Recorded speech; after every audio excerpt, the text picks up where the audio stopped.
Today, I'm delighted to announce the establishment of the Hungarian Vegan Society. Now, Rudyard Kipling, writing of young men dying in World War I, said, "And if they ask you why we died, tell them that our fathers lied." That legacy of lies continues today. Everything we think we know about the meat and dairy industry is a preposterous lie. You see, the world today is crying out for only two things: leadership and the truth. Civilized people like you always tell the truth. The wise Chinese have a word for it: Zhengjiao. Listen to the friend who tells you the truth, even when it hurts. So let's just tell the truth fearlessly and forcefully. That is what the Sanskrit word satyagraha means, the truth force.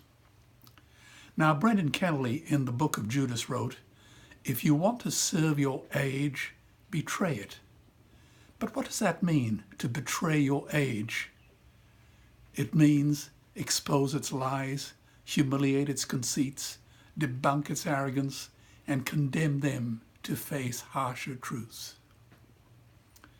Alva Toffler said, "The illiterate of the 21st century will not be those who cannot read and write, but those who cannot learn, unlearn, and relearn.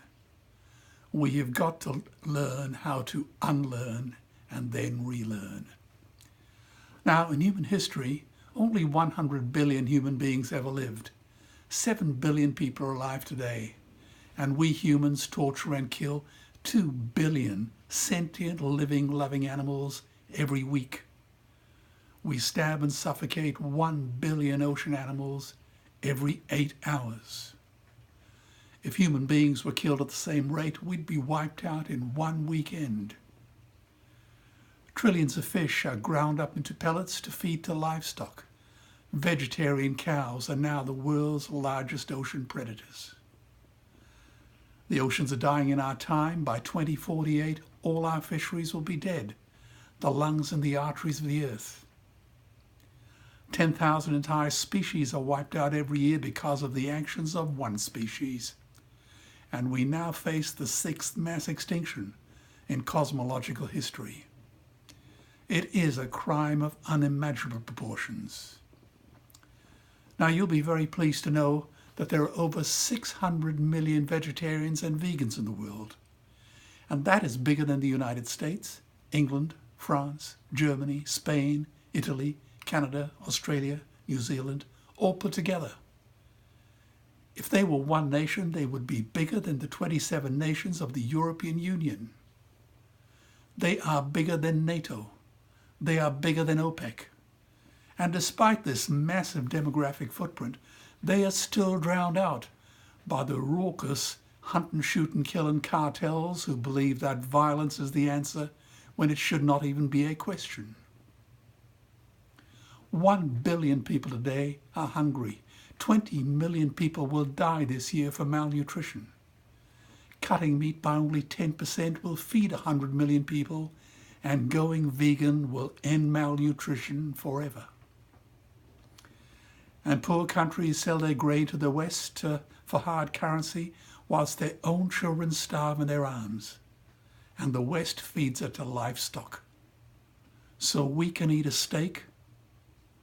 I bet I'm not the only one who sees this as a crime.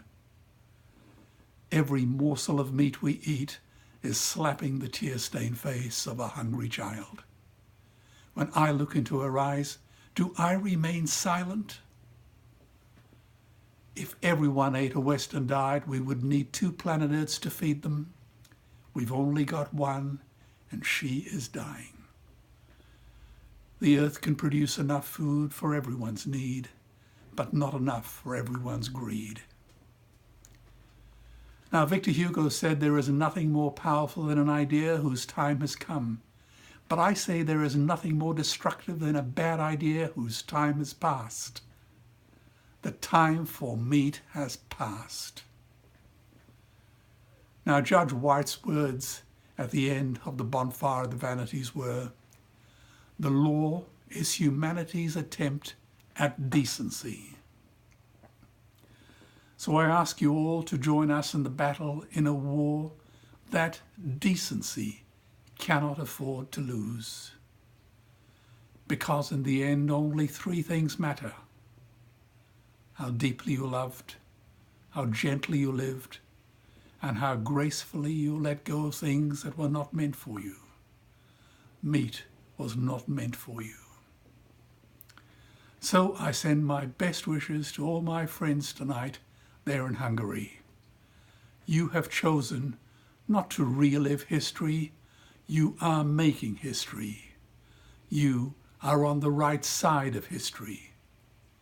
And a time will come when civilization will owe you a debt of gratitude they could never repay. And for my own part, I send you my humble thanks and my admiration. Thank you.